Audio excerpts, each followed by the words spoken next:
mouvement, vous êtes debout, vous ne rêvez pas.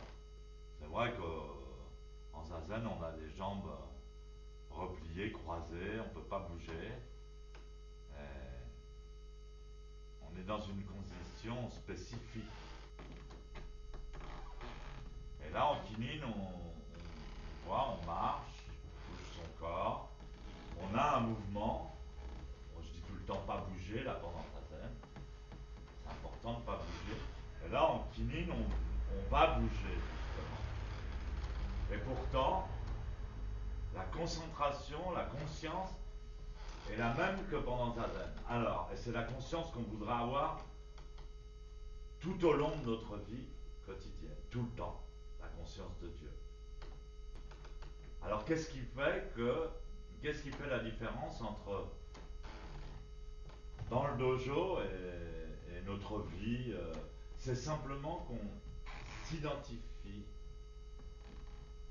à un personnage limité.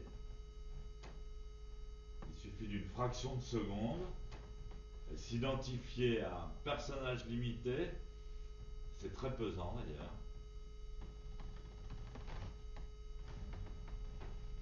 Un personnage limité que vous êtes et que vous avez toujours été. Avec son passé, son karma, c'est l'accumulation, la fatigue, les maladies, ses bonnes actions, le nombre limité de ses bonnes actions, le nombre limité de ses mauvaises actions, la fatigue, l'âge, le sexe, les conditions sociales, qu'est-ce que j'ai mangé hier.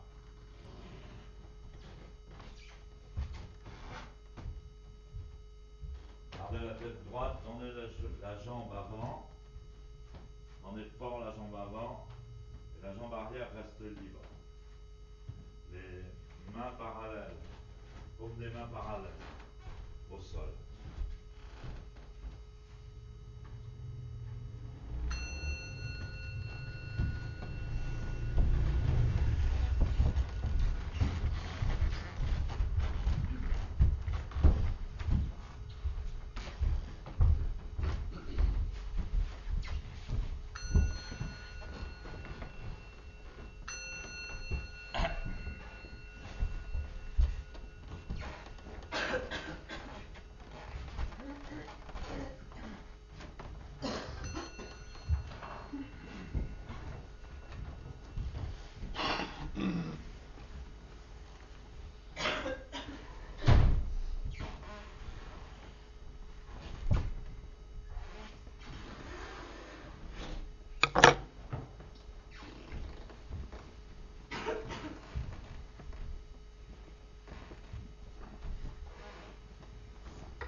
J'ai toujours cru au zazen depuis la première fois où je l'ai pratiqué.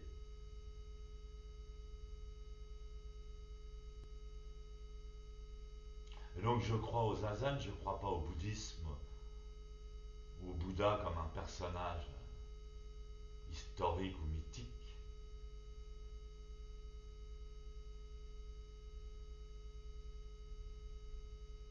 J'ai cru au zazen tout de suite grâce au zazen lui-même et grâce à Maître Deshimaru qui l'incarnait.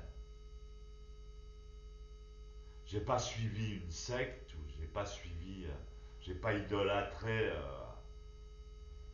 un homme.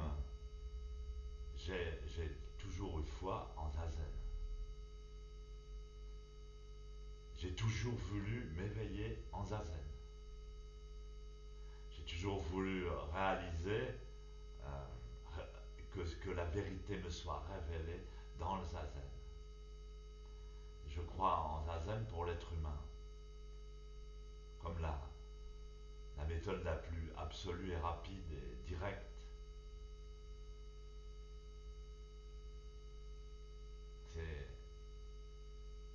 Et ma mission continue encore depuis de nombreuses années, malgré mes erreurs, malgré mes incompétences, grâce au zazen. Parce que c'est le zazen qui soutient tout ça. Et mon enseignement, les gens continuent à l'écouter à cause du zazen.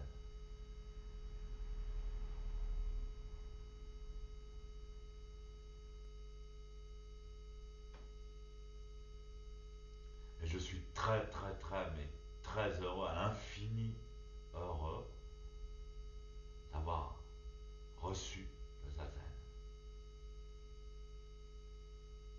comme faisant partie de ce que je suis éternellement.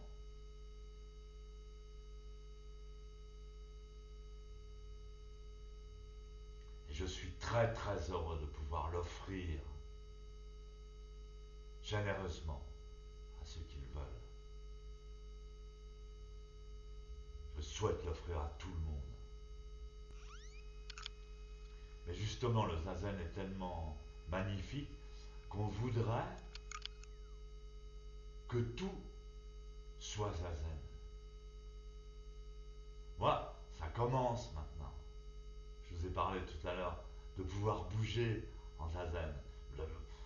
J'ai toujours entendu Sensei dire pas bouger, c'est immobile, bien sûr, mais de pouvoir bouger dans l'immobilité et de comprendre que l'esprit du zazen n'est pas limité à une posture aussi parfaite soit-elle. Parce que tout est en soi. Tout est parfait en soi. Le mot en soi est important. Ne bougez pas. Quand je dis ne bougez pas, je vous dis ne bougez pas de en soi. Vous avez soi-disant peur de perdre votre corps, de perdre votre conscience, de vous évanouir, de mourir, je ne sais quoi, d'avoir mal. Mais en soi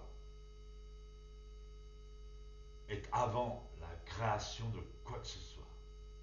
C'est l'éternité.